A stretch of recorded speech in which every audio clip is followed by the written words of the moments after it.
Hello, this is Senshi Wolves doing her reading of Twilight, Chapter 3, Phenomenon. I actually didn't say the name of the second chapter, but that doesn't really matter. Anyway, yeah, this chapter starts out with Bella going, OMG, sunlight, and then, nope, snow. Denied! I was actually quite pleased with her, denial of snow. I know, I'm that pathetic.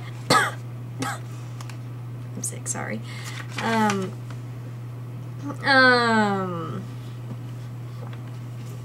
She basically, she's antisocial. Yeah, she's antisocial.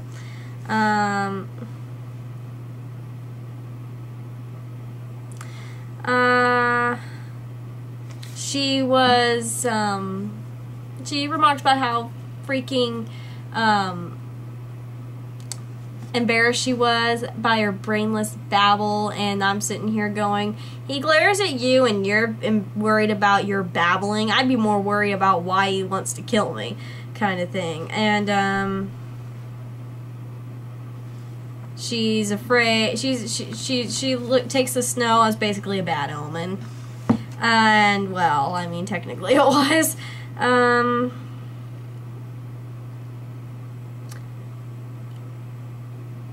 And then she tries to figure out why guys like her, and she makes this remark. Possibly my crippling clumsiness was seen as endearing rather than pathetic, casting me as a damsel in distress. That is pathetic. Yeah. How many? I don't get it. And then we actually see a glimmer of gratitude from Bella when she realizes that her dad got up at dark 500 and put car chains on her, or tire chains on her tires to keep her car from sliding in this ice. But she never thanks him, and I don't. That she never thanks him when she sees him again. Nope. Thank you.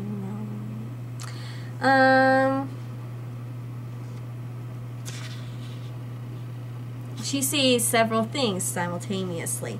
Nothing was moving in slow motion, the way it does in movies. Instead, the adrenaline rush seemed to make my brain work much faster, and I was able to absorb in clear detail several things at once. This actually happened, so I was actually quite surprised Meyer got that one right. Edward Cullen was standing 4 cars down from me, staring at me in horror. His face stood out from a sea of faces, all frozen in the same mask of shock. But of more immediate importance was the dark blue van that was skidding tires, locked and squealing against the brakes, spinning wildly across the ice of the parking lot. It was going to hit the back corner of my truck, and I was standing in between them. I didn't even have time close my eyes. Just before I heard the shattering crunch of the van folding around the truck bed, something hit me hard, but not from the direction I was expecting. My head cracked against the icy blacktop, and I felt something solid and cold pinning me to the ground.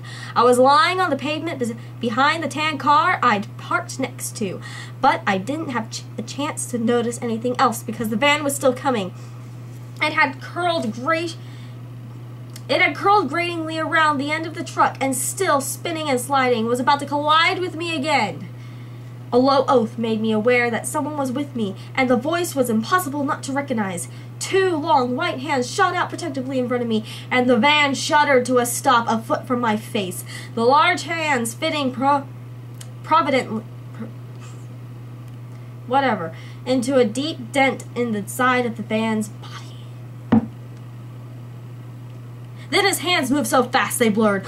One was suddenly gripping under the body of the van, and something was dragging me, swinging my legs around like a rag doll's till they hit the tire of the tan car. A groaning metallic thud hurt my ears, and the van settled, glass popping onto the asphalt, exactly where, a second ago, my legs had been.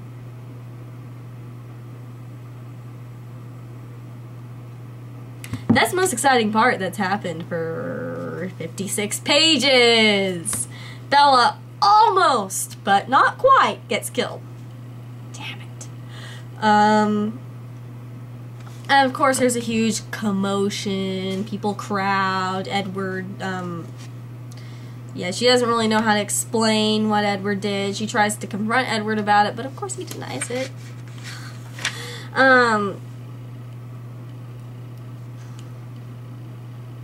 He tries to lie to her and make her lie to herself. Right here, because Bella's having trouble gathering information. Sherlock's having problems. I'm trying to figure out, while reading through this, I'm still trying to figure out how they fell in love so fast, because the blatant dislike that Bella shows for him and that Edward seems to show for Bella is just kind of like, really? This kind of dislike should not warrant for at least Bella falling in love with him in about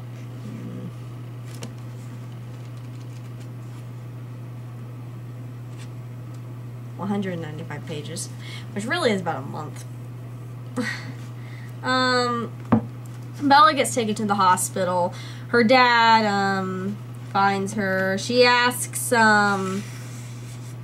Edward. She wakes up. Edward's near her in the hospital. Yeah, and a bunch of stuff happens. Edward's dad comes in. Edward's dad says, "You're fine. You can leave," and then tells her, "Don't go to school today."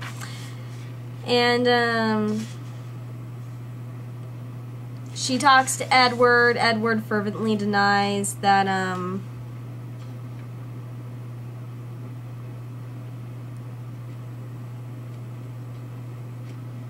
that he, flew over to her and saved her. Honestly, I would have just been like, "Zoop," but no.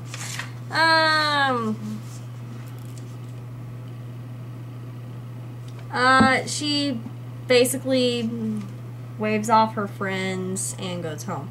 Because apparently she didn't want to talk to her friends. So I'm sitting here going, they are closest friends right now. Why don't you talk to them and let them know you're okay and that nothing bad happened, that Edward saved you? I don't know about you, but I would be telling the story. Or a version of the story. Because granted, even I would probably be sketchy about telling everyone that Edward was over there and then he was over here in about a second. Yeah. And then she dreams about Edward calling a guy she barely knows. And this is about 2 weeks after, 2 weeks after she meets him for the first time, and he glares at her. That was chapter 3, y'all. The pain just keeps coming and coming and coming. I'll see y'all later. Chapter 4 coming up.